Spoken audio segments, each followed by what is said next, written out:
What's up, Fate Family? Jarvis Guy and the boy Jarvis YT here, and welcome back to another Diecast review. Today, we're going to be taking a look at the Hot Wheels 1989 Batmobile from the 2018 Batman Mini Collection. Now, I think it's safe to say that the 1989 Batmobile is probably the most iconic Batman vehicle ever made. I think that a lot of the other Batmobiles that we've seen in media since then have definitely tried to emulate what this car got right. I think the only other Batmobile that really matches this in influence is the one from the animated series. Man, oh man, I just absolutely love this design. I mean, it's a bit different from some of the other Batmobiles that we've looked at on the show. I do think that it's a bit skinnier on the vertical axis. This car honestly just does a lot right, and at the same time it does a lot of the things that you wouldn't necessarily expect from a Batmobile of its type. So first off, let's talk about the coloring on this thing, which is the first real thing that stands out about it. And clearly they opted to go for a lighter metal paint across the vehicle, but they also went for a dark orange accent, which I think honestly worked out pretty well for them. It's not something that you would have expected to work. And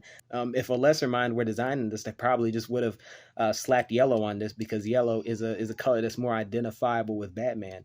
But I think adding the dark orange here really does help to add a level of uniqueness to the vehicle, because although it's supposed to represent the Batman brand, just Batmobiles in general, I do think diecast cars benefit from having a bit of originality to them. And I think the dark orange really helps the car do that, and amazingly enough, it worked. I think my only real criticism about the car is that the window portion here, I don't know if the camera's going to focus in on it, but yeah, it doesn't exactly fill in the window hole all the way. You still have like an exposed space here, and I don't know why the camera doesn't want to focus in on it, but it does kind of detract from the vehicle, but it's only really noticeable from a side angle.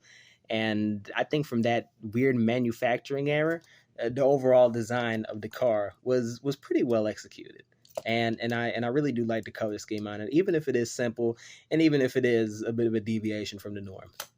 But either way, in terms of recommendations, this car came out in 2018, which is 5 years ago, so it's just getting to that point where it'd be difficult to find, where you'd be dealing with a bit of a scarcity factor.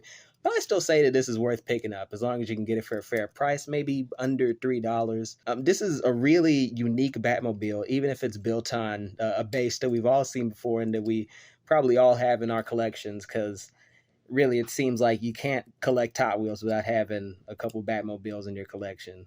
Trust me, I have at least 10 of them. I'm speaking from experience.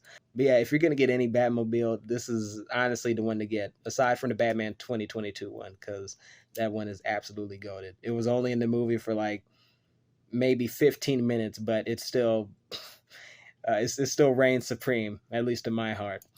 But either way, man, yeah, as long as you can get it for a fair price, maybe under $4, I'd say it's worth getting. Anything above that, forget about it, man. But yeah, either way, man, I think that'll wrap up my review of the Hot Wheels 1989 Batmobile from the 2018 Batman Mini Collection line of cars. Either way, I've been your host, Jarvis Godden. Thank you all for watching. Stay tuned for more diecast content. And as always, giggity giggity, giggity goo. Stick around.